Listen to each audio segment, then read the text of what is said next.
As we look at Diamond DeShields and Caitlin Clark.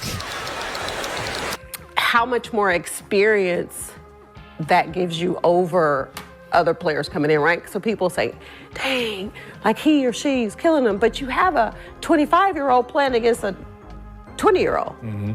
Like, you should be killing them. Yeah. Because you've been doing it a lot longer than they have. Clark right now probably takes about 40 shots a game. Here we go. Sheryl Swoopes has been stirring up controversy in the WNBA, particularly with her critical comments about rising superstar Caitlin Clark. This season, Swoopes has made no secret of her jealousy, but her latest actions have taken things to a whole new level. ESPN, the network that's been closely following Caitlin Clark's meteoric rise, has highlighted her impact on the WNBA numerous times, making Swoopes' criticism even more surprising. Diamond DeShields recently made headlines in WNBA news for an aggressive play against Caitlin Clark, sparking intense debate among WNBA fans. Imagine this: DeShields intercepts Clark at half court during a key Indiana Fever game, not with just any foul, but with a clear, frustration-driven play. The fallout from this incident was immediate, with WNBA analysts and fans calling it out as a dirty play. Against Caitlin Clark, it wasn't okay. It was a flagrant foul. Igniting a firestorm of controversy. The aftermath of Diamond DeShields' actions didn't stop at just criticism.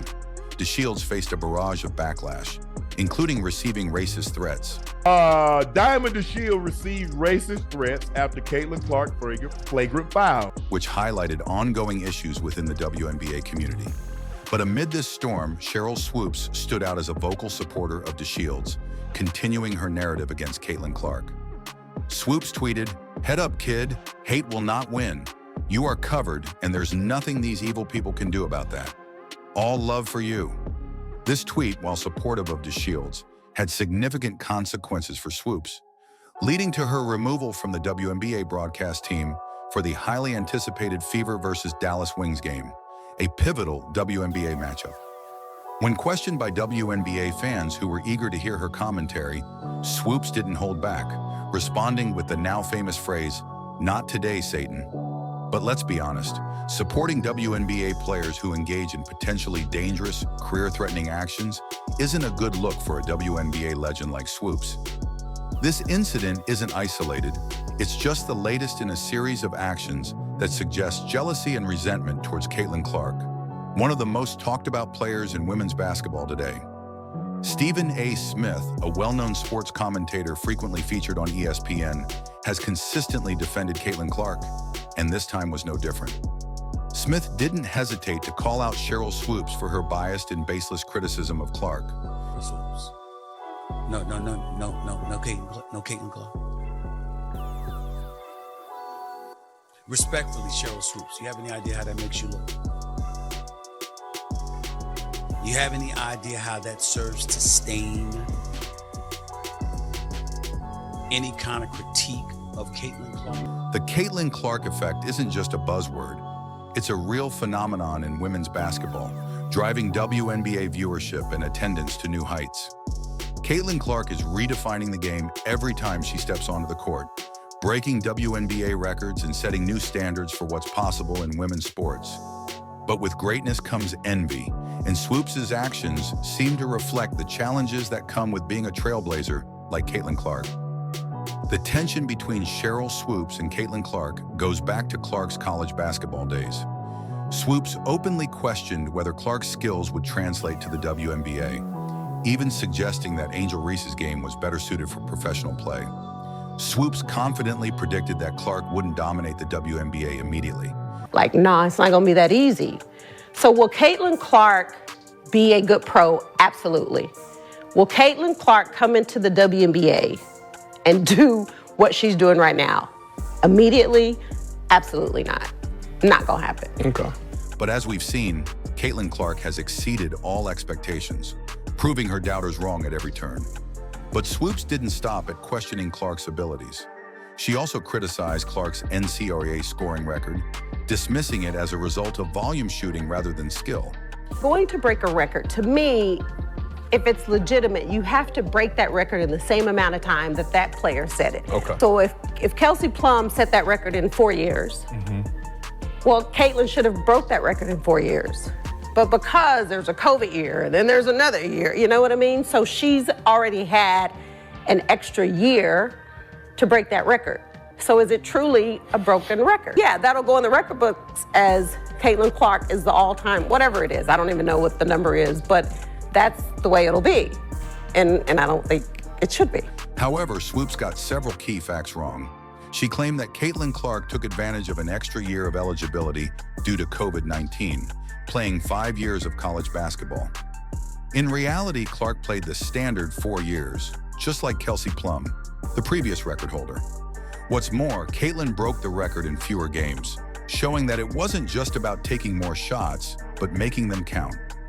Swoopes also exaggerated by stating that Caitlin Clark takes 40 shots per game, when in truth, Clark's average is closer to 19 shots per game. And perhaps the most glaring mistake, Swoopes claimed that Caitlin is 25 years old when she's actually just 22. How much more experience that gives you over other players coming in, right? So people say, dang, like he or she's killing them, but you have a 25-year-old playing against a 20-year-old. Like, you should be killing them. Because you've been doing it a lot longer than they have. Clark right now probably takes about 40 shots a game. Carry on. These inaccuracies have led many WNBA fans and analysts to question whether Swoopes' criticism is based on facts or personal bias. What Sheryl Swoopes fails to acknowledge is the monumental impact Caitlin Clark is having on women's basketball and the WNBA as a whole. Caitlin Clark is bringing more attention to the WNBA than ever before, inspiring a new generation of young female athletes and drawing in a wider audience to the league. Instead of uplifting the next generation of WNBA players, Swoopes seems intent on undermining their success. But this isn't just about Caitlin, it's about the future of the WNBA. Supporting Caitlin Clark means supporting the growth and evolution of women's basketball. Despite the backlash, Sheryl Swoopes eventually issued an apology, though many found it less than sincere. She defensively stated that black people can't be racist, a comment that did little to mend the situation. I'm gonna say this, and then I wanna be done with this whole conversation. So for people to come at me and say that I made those comments because I'm a racist, first of all, black people can't be racist. Meanwhile, Caitlin Clark continues to break records in her rookie WNBA season, solidifying her place in the history of the WNBA. From holding the WNBA single-game assist record to becoming the youngest player to achieve consecutive double-doubles in points and assists, Caitlin's accomplishments are rewriting the WNBA record books. Yet Sheryl Swoopes seems determined to ignore these achievements. It's becoming clear that this isn't just a case of casual criticism. It's starting to look like a personal vendetta, and people are taking notice. Even Stephen A. Smith, known for his outspoken views on ESPN, couldn't stay silent. He publicly criticized Swoopes for her blatant bias against Clark. Clark and the Fever currently lead the WNBA in average game attendance and per-game TV viewership. But despite the attendance and viewership records, there seems to be some haterade in the league in regards to Clark starting with WNBA legend Sheryl Swoopes herself. The statistics don't lie. Caitlin Clark is leading the Indiana Fever to new heights, with the team boasting the highest average game attendance and TV viewership in the WNBA. And yet, Swoopes refuses to give Caitlin the credit she deserves. Instead, Sheryl Swoopes continues to praise other Fever players like Lexi Hull, Kelsey Mitchell, and Aaliyah Boston, while conspicuously leaving Caitlin Clark out of the conversation. This Indiana team, I'm gonna say shout out to Lexi Hull. I'm a big Lexi Hull fan. Watch her in AU. Lexi Hull shot the leather off the ball in their game against Seattle and just couldn't miss. Kelsey Mitchell is just broken. She is just shooting the basketball. Aaliyah Boston, almost a triple-double. This omission is becoming increasingly difficult for WNBA fans to ignore, especially as Caitlin continues to set new records and drive the success of the Indiana Fever. Swoopes' refusal to acknowledge Clark's contributions is not only petty, but also damaging to her own reputation as a WNBA legend. And the criticism doesn't end there. Swoopes went as far as to suggest that Caitlin's success is due to having better teammates at the Fever compared to Angel Reese's situation at the Chicago Sky. With Caitlin Clark and Angel Reese locked in a tight race for WNBA Rookie of the Year, Swoopes' dismissal of Clark's talent is almost laughable. So, what's next in this unfolding drama? As Caitlin Clark continues to rise in the WNBA, will the league and its legends like Sheryl Swoopes finally give her the recognition she deserves? Or will a shadow of jealousy continue to loom over her achievements? One thing is certain, this story is far from over. For me, if Rookie of the Year was picked today, I give it to Angel. This is a phenomenon. Caitlin Clark is a phenomenon. And if I said to any of these people who think Caitlin Clark is not the Rookie of the Year, I'd say, who would you want to start your franchise with? Angel Reese is a wonderful player, but she does not compare to what and who Caitlin Clark is. ESPN's WNBA rookie rankings just dropped a bombshell, placing Angel Reese above Caitlin Clark. But Clark's on-court response? Nothing short of spectacular. We're diving deep into the WNBA Rookie of the Year debate, analyzing Caitlin Clark's stats, and breaking down the game that might have just ended the WNBA rookie race once and for all. Let's break this down, WNBA fans. ESPN just released their updated WNBA 2024 Rookie Power Rankings, and it's causing quite a stir. They've ranked Chicago Sky's Angel Reese at number 1, with Indiana Fever's Caitlin Clark at number 2. If you've been following WNBA games this season, you're probably as confused as we are about this WNBA rookie list. ESPN's reasoning leans heavily on advanced WNBA metrics, citing Reese's rebounds and double-doubles. Reese has 22 double-doubles, including a 15-game streak. Impressive WNBA stats, right? But here's the kicker. Many of those rebounds come from her own missed layups. Reese with another rebound, making 18 rebounds. Remember, she's got back-to-back with 20 rebounds. Looking, pursuing. Once again, Reese with the tip, another chance. Reese trying to put it back. Oh! Reese has the WNBA's worst shooting percentage from inside 5 feet, making only 29% of her close-range shots. Now let's talk Caitlin Clark WNBA impact. This rookie sensation is a true WNBA phenomenon. She's the fastest player in WNBA history to record 500-plus points and 250-plus assists. We're not just talking about a good WNBA rookie season, we're witnessing WNBA history. In the recent Fever vs. Sky matchup, Clark didn't just outplay Reese, she dominated the WNBA game. Clark's stat line? An impressive 31 points, 12 assists, and 4 rebounds in just 3 quarters. Clark was benched with 3:52 left, the WNBA win already secured for the Fever. Breaking down Clark's WNBA performance, she shot 8 of 14 from the field, 5 of 9 from three-point range. That's not just rookie efficiency, that's elite WNBA shooting. Those 12 assists? That's top-tier WNBA playmaking from a rookie. Meanwhile, in the WNBA rookie comparison, Reese posted 10 rebounds and 8 points, going 3 of 8 from the field. In this head-to-head WNBA rookie matchup, Clark clearly outshined Reese. Clark's 10th assist of the game broke another WNBA rookie record, surpassing Ticha Penicheiro for most 10-plus assist games by a WNBA rookie. This isn't just a good WNBA rookie season, it's potentially one of the best in WNBA history. Let's look at the bigger WNBA picture. The Indiana Fever finished last WNBA season 13-27. Now with Clark leading, they're 16-16 and in WNBA playoff contention. That's the Caitlin Clark effect on WNBA teams. Conversely, the Chicago Sky are struggling more this WNBA season with Reese than last year without her. While not entirely Reese's fault, it raises questions about WNBA rookie impact. Clark's WNBA court presence is game-changing. Her vision, passing ability, and long-range shooting open up the floor for teammates. Aaliyah Boston, for instance, is thriving with Clark's assists. The entire Fever team plays with more confidence when Clark is on the WNBA court. Beyond WNBA stats, Clark is revolutionizing the league. She's attracting new WNBA fans, filling WNBA arenas, and creating unprecedented WNBA buzz. Young female basketball players watching Clark are seeing new WNBA possibilities, addressing the Clark-Reese WNBA rivalry. While Reese is talented with a bright WNBA future, Clark is currently playing at a different level. Some are trying to hype this WNBA rookie rivalry, including Reese herself with her gestures and actions. But on the WNBA court, the comparison isn't close. Here's a mind-blowing WNBA stat.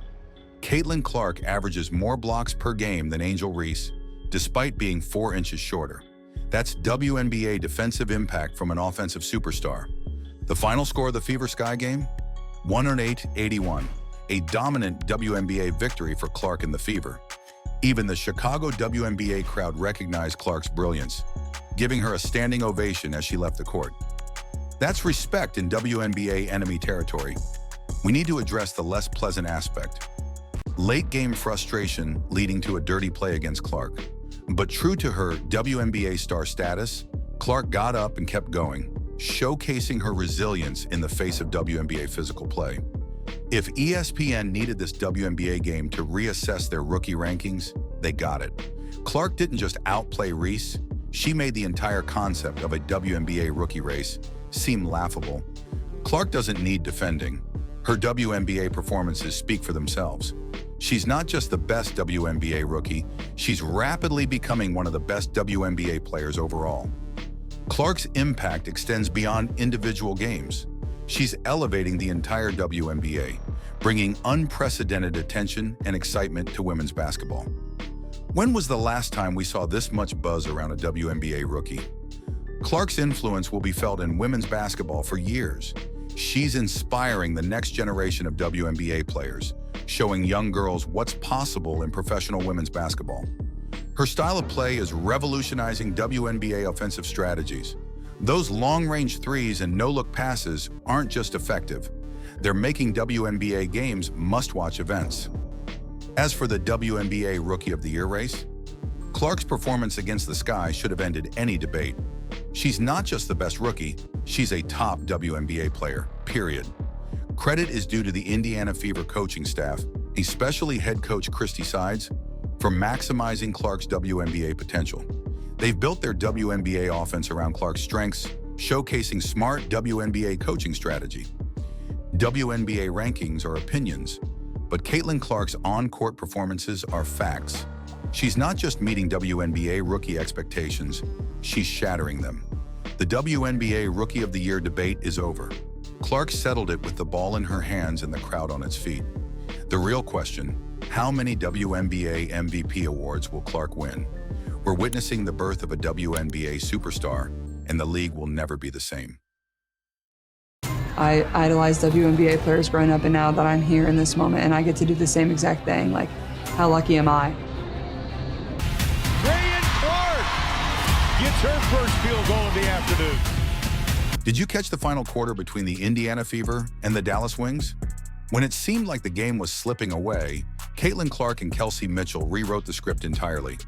2 back-to-back three-pointers from Clark, as if she was just messing around in her backyard. Then Kelsey Mitchell joined the party with a deep shot of her own, and suddenly the Fever were back in the game. But this wasn't just about one comeback. This was about a duo that's set to change everything for the Fever from now on. What they just did could shift the entire landscape of the WNBA. Let's start by talking about Caitlin Clark. She's a rookie, yes, but she's playing as though she's been dominating the WNBA for years. On this night, she racked up 28 points, 12 assists, 4 rebounds, and nailed 5 three-pointers. Those stats alone are impressive, but what's really astounding is how she's making it look easy. Her court vision is next level, seeing plays unfold before they even happen. Opposing defenses are scrambling, trying to keep up with her ability to stretch the floor and create opportunities that didn't exist a moment earlier. But it wasn't just Clark out there. Kelsey Mitchell was on another level too, dropping 36 points, grabbing 6 rebounds, and hitting 5 three-pointers of her own. Mitchell's performance was nothing short of spectacular. She's aggressive, relentless, and when she gets in a groove like this, stopping her is next to impossible. Together, Clark and Mitchell combined for 64 points, more than half of the Fever's total score. This isn't just a good game, It's a blueprint for how they're planning to dominate the rest of the season. Now consider this. The Fever were seen as underdogs when the season began. A team with talent, sure, but not one that anyone thought would seriously compete. And yet here they are, not just winning, but making statements. Before this win against the Wings, they took down Angel Reese's Chicago Sky on the road, a feat that's tough for any team in the WNBA. Winning on the road, especially against strong teams, is a sign that this Fever team is special. The chemistry between Clark and Mitchell is undeniable. It's like they've been playing together for years, not just one season. Clark's ability to read the court and Mitchell's knack for creating her own shot make them a deadly combination. How do you defend against a duo like that? Opposing coaches are left scratching their heads trying to figure out a game plan that can slow them down. But let's not overlook the importance of their coach, Christy Sides. At the beginning of the season, the Fever looked like a team still trying to find its identity. But under Sides' leadership, they've evolved into a cohesive unit. The offense is clicking, the defense has tightened up, and every player knows their role. Sides has done a phenomenal job developing the team's chemistry, and it's paying off big time. Look at how their defense has improved. Early on, they were giving up easy points, but now they're defending like their lives depend on it. Players like Lexi Hull are fighting for every possession, and that grit is infectious. This is a completely different team from the one that started the season, and it's all coming together at the right time. What's really exciting is how Clark and Mitchell handle pressure. They want the ball in clutch moments, and their confidence is contagious. The entire team feeds off their energy, playing with a level of intensity that makes them a formidable opponent. They're having fun out there, and that joy is translating into wins. So where does this leave the Fever in the grand scheme of things? With a record of 17 wins and 16 losses, they're not just in the playoff hunt, they're practically guaranteed a spot. This is a team that was expected to struggle, but now they're on the verge of making serious noise in the postseason. Imagine being one of the top seeds and having to face Caitlin Clark and Kelsey Mitchell in a best-of-3 series. It's a scenario that no coach wants to deal with. But here's the kicker. The Fever are still getting better. With each game, they're gaining more confidence and experience. If they keep improving at this rate, they could be even more dangerous come playoff time. They're learning how to win tight games, how to execute under pressure, and how to play as a team. All of this is setting them up to be a real threat in the playoffs. And think about what this means for the future. Clark and Mitchell aren't just a one-season wonder. They're laying the foundation for something much bigger. The Fever is building a team that could dominate the WNBA for years to come. With these two leading the way, the sky's the limit for what they can achieve. Let's also talk about the impact this duo is having on the rest of the team. The confidence that Clark and Mitchell bring to the floor is spreading to their teammates. Suddenly, everyone on the Fever is playing at a higher level. It's as if their excellence is raising the standard for everyone around them. And that's the mark of true leaders. They make everyone else better. Now consider how this all plays out in the playoffs. The Fever is heading into the postseason with zero pressure. They've already exceeded expectations just by getting there. That means they can play loose without the fear of making mistakes. And a team that plays without fear is a dangerous one. Their style of play, with long-distance shots and creative passing, can cause serious problems for teams that aren't used to defending this kind of attack. But here's the thing. Many teams might still underestimate the Fever based on their recent history. They might think this is the same old Fever, a team that's an easy win in the playoffs. But that would be a huge mistake. This is a new team with a new mindset, and they're ready to prove everyone wrong. Perhaps the most important factor is the evolution of the team throughout the season. They've improved in every aspect of the game, and if they keep evolving at this pace, the rest of the league better watch out. Imagine if Clark and Mitchell arrive at the playoffs even better than they are now. It's a scary scenario for any team that has to face them.